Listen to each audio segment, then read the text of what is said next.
sell his sheep and go to the sea.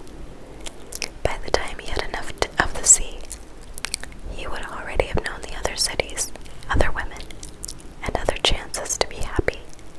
I couldn't have found God in the cemetery, he thought, as he looked at the sunrise. Whenever he could, he sought out a new road to travel. He had never been to that ruined church before, in spite of having traveled through those parts many times. The world was huge and inexhaustible.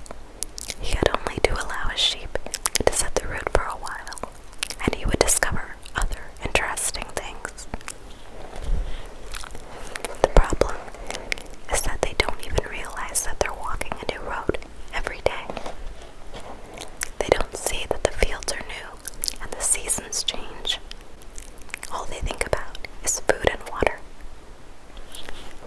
Maybe we're all that way, the boy mused. Even me. I haven't thought of other women since I met the merchant's daughter.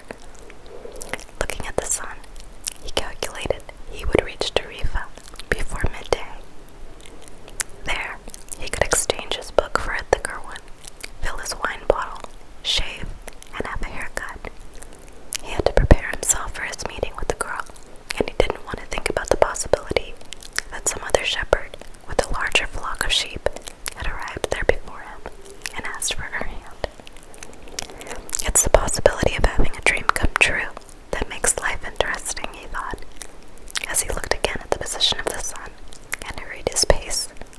He had suddenly remembered that in Tarifa there was an old woman who interpreted dreams. The old woman led the boy to a room at the back of her house. It was separated from her living room by a curtain of colored beads. The room's furnishings consisted of a table, an image of the sacred heart of Jesus, and 2 chairs. The woman sat down and told him to be seated as well.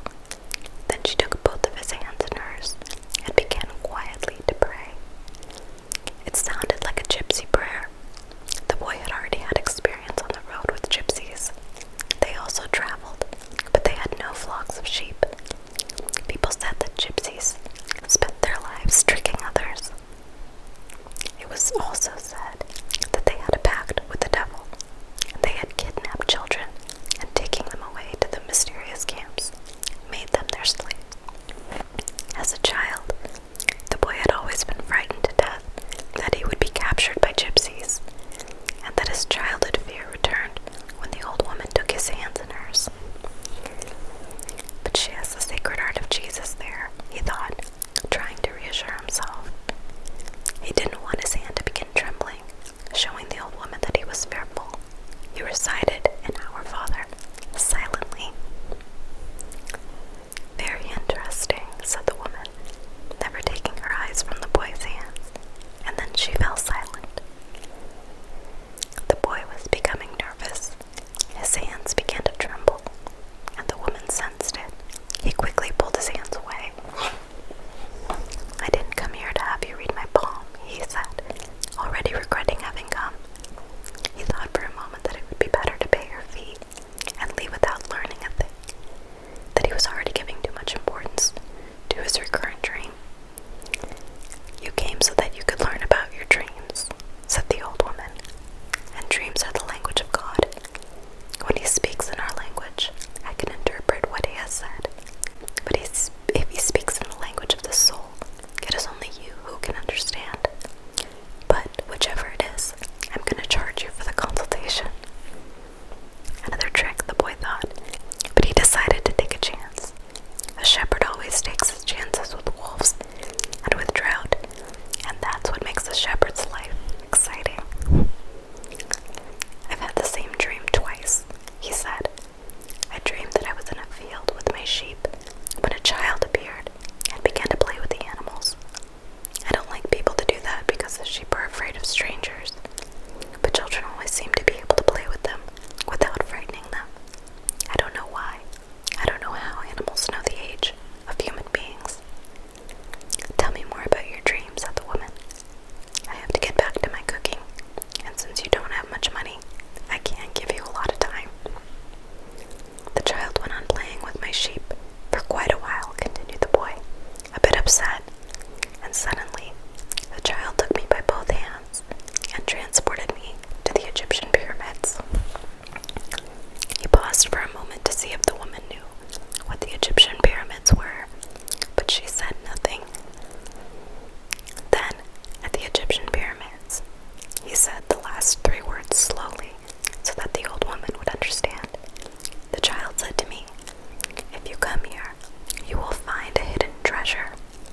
Just as she was about to show me the exact location, I woke up both times.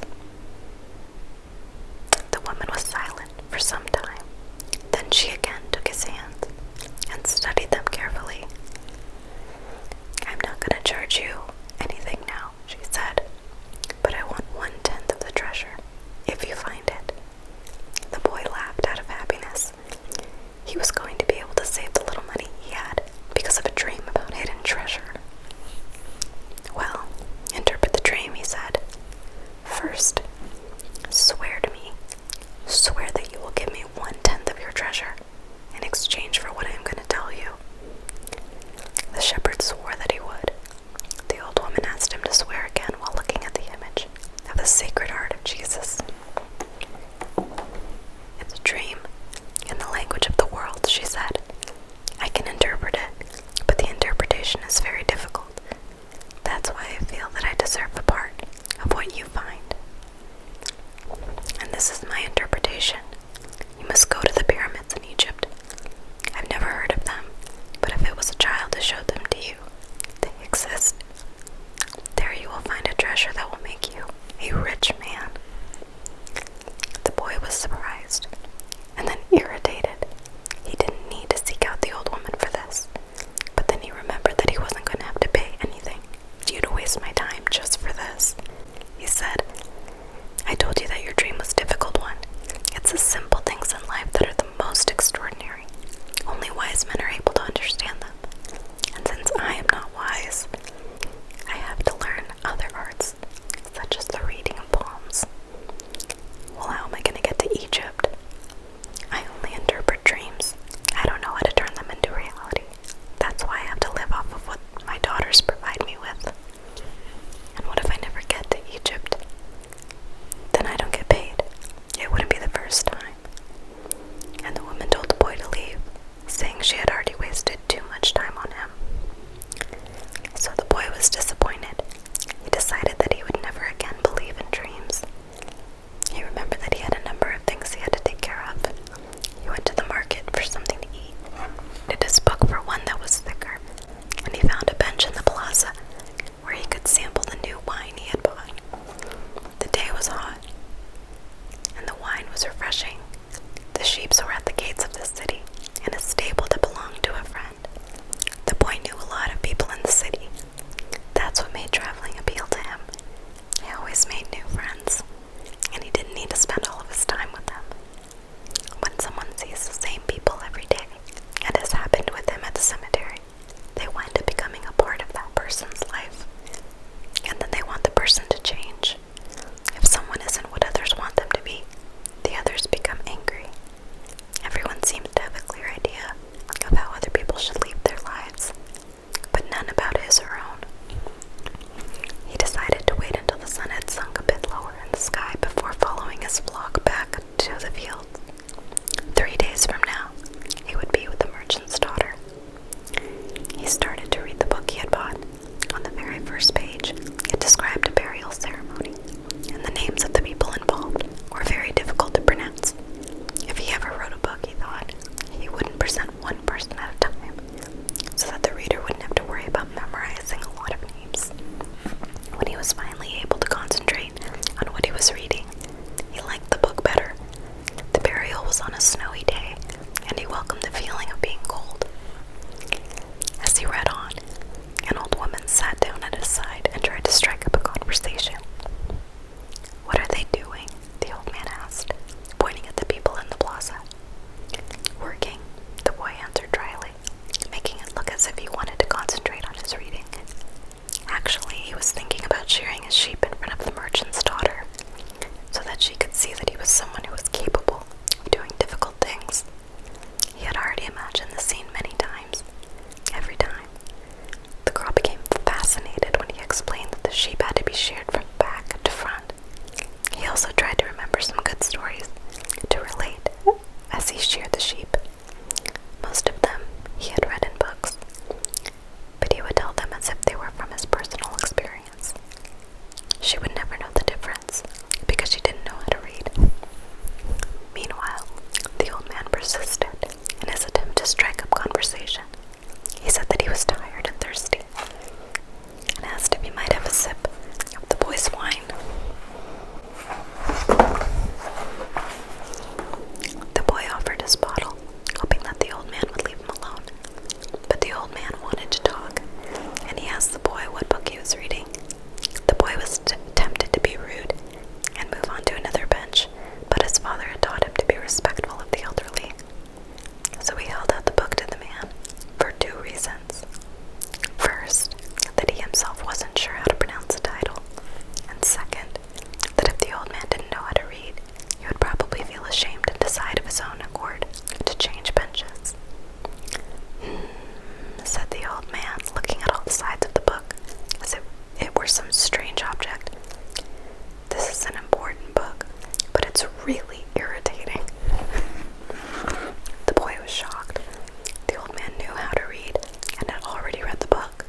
seemed